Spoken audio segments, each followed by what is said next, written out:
Instacart helps you get beer and wine delivered in as fast as an hour. So, whether you need to fill the cooler for tailgate season or fill your glass for Pinot by the fire season, you can save time by getting fall sips delivered in just a few clicks. Visit instacart.com or download the app to get free delivery on your first 3 orders. Offer valid for a limited time. Minimum order $10. Additional terms apply. Must be 21 or over for alcohol delivery where available. Instacart. Add life to cart. Welcome back, folks. We especially welcome all the new listeners who spent Saturday staring at the solar eclipse and need an audio-only news source for a while. Hope you stick around. Thanks for having me back after a few days off. Today's Monday, October 16th, 2023, which is National Bosses Day, so ask yours if you can put down time and a half for working holiday. Today, we have House Republicans trying to elect a speaker. We have more on libraries and books and what's appropriate. And we have a really lopsided high school football game. My name's Ike Morgan, and we're down in Alabama.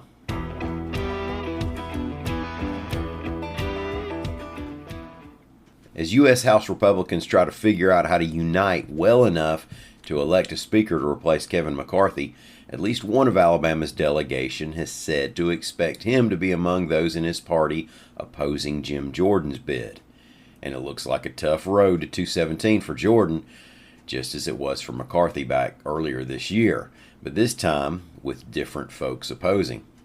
Now, the Anniston Star reports that Mike Rogers, a Republican from District 3, said at this point there's nothing Jordan can do to change his mind, and he annoyed some of his own party for saying that he's open to working with Democrats for helping to get someone else elected.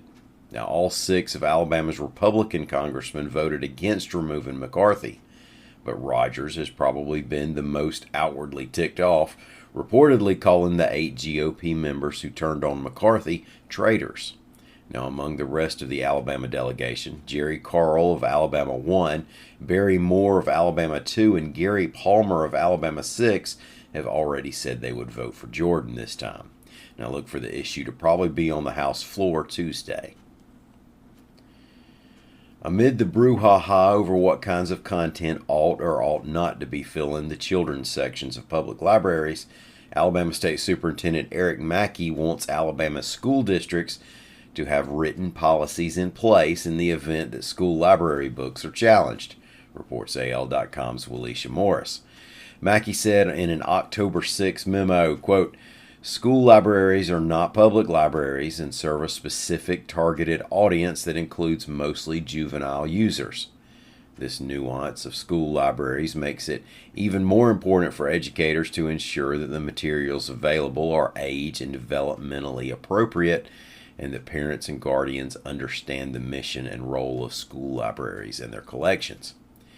Now, in 2022, there were 24 books challenged locally across the state, and only one of those was removed from a library. Now, obviously, these days there's more attention focused on what might be considered inappropriate or sexually explicit literary content. And, of course, the most significant flashpoint here involves books that may feature or promote sexual or gender identities. Now, one of Alabama's high school football teams that was hit with eligibility-related forfeits earlier this season apparently took out some frustration on Friday night's opponent.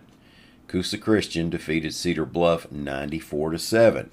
Now, that's the most points Coosa Christian has ever scored and the most points Cedar Bluff has ever allowed. According to the Gadsden Times, Coosa Christian coach Mark O'Brien said his team's running up the score was related to the Cherokee County Superintendent of Schools trying to, quote, sabotage the Coosa Christian program. Now, he didn't offer details, but Superintendent Mike Welsh is also an AHSAA Central Board member. Well, thank y'all so much for listening. We're going to be back here again tomorrow. Until then, y'all come on by and see us on the internet at al.com.